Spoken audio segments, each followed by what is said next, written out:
নমস্কার, শুরু করছি প্রতিচ্ছবি সংবাদ।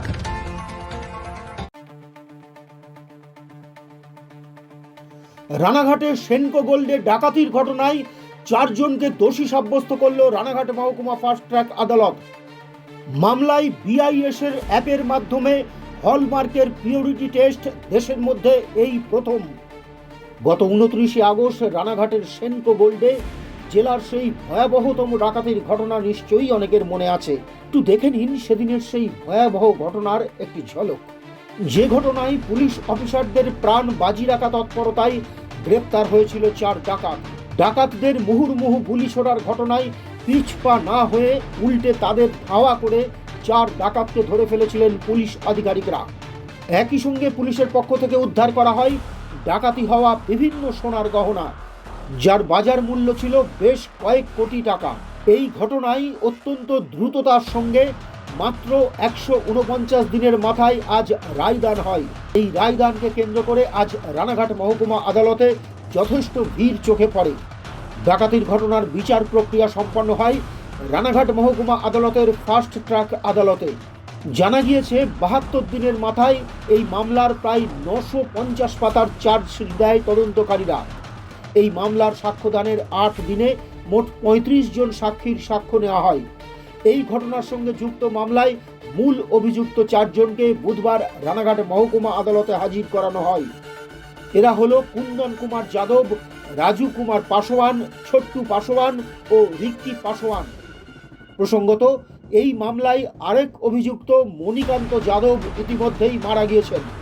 এরা প্রত্যেকেই বিহারের বাসিন্দা। আজ রানাঘাট মহকুমা ফাস্ট ট্র্যাক আদালতের মহামান্য বিচারক এই ঘটনায় 4 জনকেই দোষী সাব্যস্ত করেন। ডাকাতির ঘটনায় এখনও 3 অভিযুক্ত পলাতক।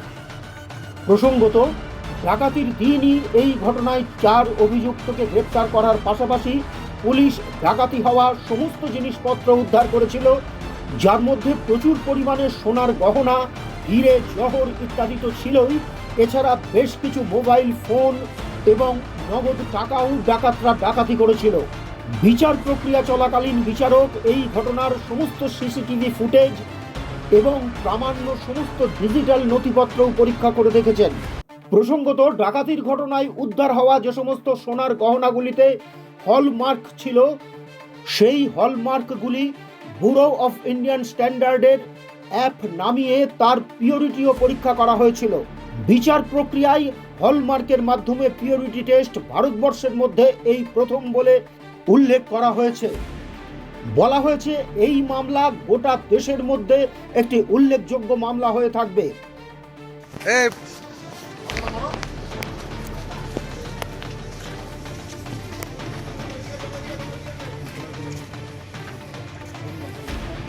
না বাবা,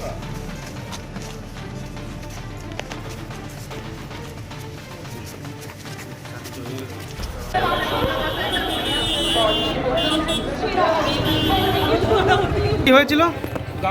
হয়েছিল বলছি, যেমন কাস্টমার আসে, হ্যাঁ, তেমন ওখানে একজন গেটকিপার ছিল, আমি এখানে সেকেন্ড গেটকিপার দিয়েছি, ঠিক আছে। এবার ওই গেটকিপার ওকে খুলতে বললো, খুলে দিল। নর্মাল কাস্টমার আসে ওইরকমই এসছে, 2 জন ছিল প্রথমে, ঠিক আছে। এলো, এসে আমার ফিডব্যাক থাকলে ফিডব্যাক রাখতে বলি, তা রাখতে বলেছে, রেখে দিয়েছে। রাখার পরে গেট খুলে দিয়েছে, হ্যাঁ। খোলার পরে সঙ্গে সঙ্গে আমাকে টেনে ধরে ভেতরে নিয়ে গেল। একটা কথা বললো, আওয়াজ করতে না করলো, পিস্তল সামনে ঠেকিয়ে আমাকে ভেতরে নিয়ে গেল। সবাইকে বসালো, কোনো আওয়াজ নাড়াচড়া করতে দিল না কাউকে, সাইলেন্ট, একদম আওয়াজ হলো না। হ্যাঁ, ওরা সব নিয়ে চলে গেল। কজন ছিল ওরা? ধরুন স্যার 8-10 জন তো হবে, ধরুন। ঘটনায় এত কম সময়ের মধ্যে জাজমেন্ট কতজন আসামি ছিলেন আর কজনের শাস্তি ঘোষণা হলো? অ্যাকচুয়ালি 8 জন এসেছিলেন ডাকাতি করতে সেনকো গোল্ডে, আপনারা জানেন যে দুপুরবেলা। এবং এই 8 জনের মধ্যে ক্রাইম কমিট করার পরে 3 জন পালিয়ে যায় ওখান থেকে, আর 5 জনকে পুলিশ ধরতে পারে।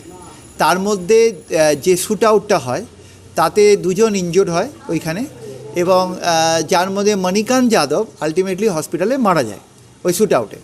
আপনারা বোধহয় জানেন যে 8 জন আর্মড ডাকাতদের সামনে একজন পুলিশ অফিসার, একজন এসআই র্যাঙ্কের অফিসার, সে তার একটা মাত্র আর্মস নিয়ে লড়াই করেছিল। এবং তারপরে আলটিমেটলি আমাদের আইসি সাহেব এবং তার পুরো টিম যেভাবে অ্যাকচুয়ালি প্রথমে যখন ডাকাতিটা কমিট হয় 3:12 নাগাদ দুপুরবেলা ওই সেনকো গোল্ড জুয়েলারির দোতলা থেকে একটি মেয়ে, ওদেরই এমপ্লয়ি, যিনি সিসিটিভিতে দেখতে পান যে নিচের তলায় ডাকাতি হচ্ছে শোরুমে, তখন উনি আইসি সাহেবকে ফোন করেন। আইসি সাহেব 1 সেকেন্ডও দেরি না করে তার টিম নিয়ে সমস্ত জায়গা ঘিরে ফেলেন এবং তার ফলে এই আলটিমেটলি এই 5 জন আসামি অ্যারেস্ট হয়েছে, যার মধ্যে আপনারা জানেন যে মণিকান্ত আছে, যে আমাদের আর একটা বিরাট বড় কেসে, রাজুজা কেসে উনি ওয়ান্টেড ছিলেন। তো যাই হোক, এই পুরো অ্যারেস্টের পর ওনাদের মানে ডাকাতির জিনিসপত্র অর্থাৎ সেনকো গোল্ডের জুয়েলারি, যে মোবাইলগুলো ওনারা নিয়েছিলেন, ডায়মন্ডস, টাকা, এই সমস্ত জিনিসগুলো, ক্যাশ কাউন্টার থেকে টাকা সমস্তগুলো সমেত এরা ধরা পড়ে, আর্মস সমেত, এবং তারপর সাবসিকুয়েন্টলি এরা অ্যারেস্ট হয় এবং 2 জন অসুস্থর মধ্যে 1 জন সুস্থ হয়ে যায় এবং বাকি মণিকান্ত যাদব উনি মারা যান। এই 4 জনের এগেনস্টে আমাদের এখানে ট্রায়াল হয়। ট্রায়ালটা শুরু হয়েছিল 29শে নভেম্বর এবং ট্রায়ালটা শেষ হলো আজকে, অর্থাৎ 1 মাস 22-25 দিনের মধ্যে গোটা ট্রায়ালটা শেষ হলো এবং প্রসিকিউশন এভিডেন্স 8টা ক্লিয়ার ডের মধ্যে 35টা সাক্ষী আমাদের শেষ হয়েছিল। আমার মনে হয় এটা একটা ইম্পর্টেন্ট ল্যান্ডমার্ক হয়ে থাকবে ভারতবর্ষের ইতিহাসে। সেকেন্ড ইম্পর্টেন্ট হচ্ছে যে এই মামলাতে আমরা দেখেছি যে যখন গয়নাগুলো রিকভার হয় তখন প্রত্যেকটা জুয়েলারির ওপরে হলমার্ক ইউনিক আইডেন্টিফিকেশন নাম্বার ছিল, যে নাম্বারটা প্রত্যেকটা গোল্ড সেনকো গোল্ডেরই তৈরি, কতটা পিউরিটি সব কিছু প্রমাণ করার জন্য আমরা প্রসিকিউশনের তরফে একটা এভিডেন্স এনেছি, যেটা maybe the first time in India. সেটা হচ্ছে যে ব্যুরো অফ ইন্ডিয়ান স্ট্যান্ডার্ডের যে মোবাইল অ্যাপ্লিকেশন আছে, যেটাকে বলে BIS কেয়ার, তার মধ্যে HUIDটাকে পুট করলে এই রেসপেক্টিভ গোল্ডগুলোর পিউরিটি এবং কবে তৈরি হয়েছে, কোথায় তৈরি হয়েছে ইত্যাদি সমস্ত কিছু জানতে পারা যায়। এই অবস্থায় দাঁড়িয়ে মানে এই যে ডিজিটাল এভিডেন্স, এই মামলায় আমাদের লার্নেড কোর্ট আজকে যখন জাজমেন্ট বলছিলেন উনিও বারবার বলেছেন, আপনাদের মনে হতে পারে যে 1 মাস 20 দিনে একটা মামলা শেষ হলো, কীভাবে হলো, কিন্তু এই মামলা বিরাট বড় ভলিউমিনাস মামলা। 169টা এক্সিবিট এখানে এক্সিবিট করা হয়েছে, 40-এর ওপর মেটেরিয়াল এক্সিবিট, অর্থাৎ মোট মিলিয়ে 210টার মতো এক্সিবিট আছে। প্রচুর পরিমাণে জাজমেন্ট, আমি নিজে 350 পাতার রিটেন আর্গুমেন্ট রিলাই করেছিলাম এবং 150-র উপরে অনারেবল সুপ্রিম কোর্টের জাজমেন্ট আমি দিয়েছি। এই মামলায় সিসিটিভি ফুটেজ বা ডিজিটাল এভিডেন্স, তার সঙ্গে ফরেন্সিক এক্সপার্টদের report, specially central forensic cyber forensic laboratory report, এবং ল্যাবরেটরি রিপোর্টে যে আসামিরা কিভাবে ক্রাইমটা করছিল সিসিটিভি ফুটেজের মধ্যে ক্লিয়ারলি কিন্তু এখানে ধরা পড়ে গেছে। এই জায়গা থেকে দাঁড়িয়ে এই মামলাটা সব দিক থেকে দেখতে গেলে একটা ল্যান্ডমার্ক মামলা এবং আমাদের এই মামলাটা আমরা কালকে লার্নেড কোর্টের কাছে স্টেটের তরফে বলবো যে ম্যাক্সিমাম পানিশমেন্ট যেন দেওয়া হয়। কজনকে শাস্তি ঘোষণা হবে? কজনের? 4 জনের করা হলো। আর আমাদের টোটাল যাদের নাম আমাদের বলা হলো হলো কুন্দন কুমার যাদব, রাজু কুমার পাসওয়ান, রিকি কুমার পাসওয়ান আর ছোট্টু পাসওয়ান। এই 4 জনকে দোষী সাব্যস্ত করা হলো এবং একজন যিনি আছেন মণিকান্ত যাদব, উনি আমাদের ওই সময় ফায়ারিংয়ের সময় ক্রস ফায়ারিংয়ে মারা গেছিলেন। তো এই পুরো আমাদের ট্রায়ালটা আমাদের যে সেকশনগুলোতে ওকে কনভিক্ট করা হয়েছে আজকে, তার মধ্যে 2টো সেকশন আছে যার ম্যাক্সিমাম পানিশমেন্ট যাবজ্জীবন।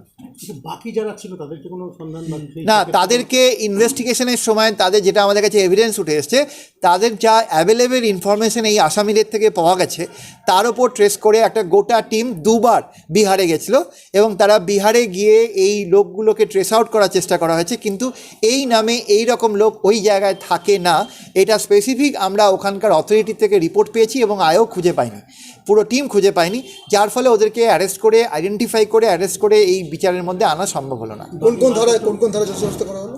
এদেরকে আজকে যে ধারা তার মধ্যে আছে 307, 395, 397, 353, আর আছে 34 IPC এবং তার সঙ্গে আমাদের রয়েছে 25 and 27 আর্মস অ্যাক্ট। আরও 3 জন অ্যাবসকন্ডিং আছে ওই আইপিএল এর। 3 জন অ্যাবসকন্ডিং আছে। আমাদের দেশের আইন ধারা অনুযায়ী তারা যখন অ্যারেস্ট হবে তাদের এগেন্স্টে আমাদের আবার নতুন করে ডিনেবল ট্রায়াল শুরু হবে। পুলিশের ভূমিকা নিয়ে কি বলবেন এই ক্ষেত্রে? অসম্ভব ভালো, কারণ কোর্ট আজকে আপনারা দেখেছেন ওপেন কোর্টই কোর্ট অ্যাপ্রিসিয়েট করেছেন, কারণ এত তাড়াতাড়ির মধ্যে এইভাবে এই ধরনের লোক যারা বাইরে থেকে এরমভাবে প্রি প্ল্যান ডাকাতি, কারণ ডাকাতি করতে আসার আগে এরা একটা জায়গায় ভাড়া ছিল, এটা জায়গায় রেকি করেছে এবং এটাকে ঘুরে দেখেছে, এবং এদের একই দিনে আপনারা জানেন পুরুলিয়াতেও ডাকাতি হয়েছিল একইভাবে। এবং এদের যে সব টার্গেটগুলো জুয়েলারি শপগুলো আছে যেখানে হয়তো অত সিকিউরিটি থাকে না, সেই জায়গায় দাঁড়িয়ে যেটা বললাম আপনাদের, একজন লেডি এমপ্লয়ি আমাদের সেনকো গোল্ডের, উনি যখনই তার উপর থেকে সিসিটিভি রুম থেকে ফোন করে আইসিকে জানান, ডাইরেক্টলি উনি ফোন করেন আইসির মোবাইল নাম্বারে, এবং সেখান থেকে পুরো টিম রানাঘাট থানার এদেরকে ধরার পেছনে লেগে যায় এবং ফায়ারিংও হয়। আপনি জানেন যে যখন প্রথম ফায়ারিংটা হয় সেনকো জুয়েলারির কাচের গেটটা চুরমার হয়ে ভেঙে যায়, তখন আমাদের একজন অফিসার ওখানে দাঁড়িয়েছিলেন, তার একটুর জন্য তার জীবনটা যায়নি। ওই ফায়ারিংটা যদি কাছে না লেগে স্টের এদিকে ঘুরতো তাহলে উনি ওখানে অফিসার ওখানে স্পট ডেড হতেন। কতদিনের মাথায় কেসে চার্জ ফ্রেমের? এই চার্জ ফ্রেমের মামলাটা চার্জ ফ্রেম হয়েছিল নভেম্বরের 23 তারিখে, অর্থাৎ আজকে চার্জ ফ্রেম হওয়ার পর থেকেই মামলাটা 2 মাসে শেষ হলো। কাজল বসাক, আনসার আলীর সঙ্গে প্রতিচ্ছবি সংবাদ বিভাগের প্রতিবেদন।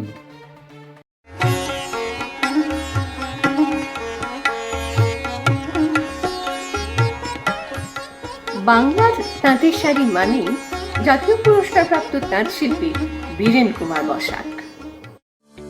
আকর্ষণীয় অফার নিয়ে নামি দামি কোম্পানির টাইলস ও স্যানিটারি ওয়্যারের বিপুল সম্ভারে আপনার বাড়ির একেবারে কাছে এসে উঠেছে মিট্টিটেক হোম ডেকার। মিলেনিয়াম সহ বিভিন্ন নামি দামি কোম্পানির টাইলস ও স্যানিটারি ওয়্যার হোলসেল ও রিটেল বিক্রয় হয় আমাদের এখানে। থাকছে 10 কিলোমিটার পর্যন্ত ডেলিভারি সম্পূর্ণ ফ্রিতে। আমাদের ঠিকানা 2 নম্বর নতুন ফ্রিয়া চটকাতলা পেট্রোল পাম্পের ঠিক পাশেই। মোবাইল 7063204708। আপনার পারিবারিক শপিং এর সেরা ঠিকানা লোকনাথ শাড়ি সেন্টার। কি চাই এখানে?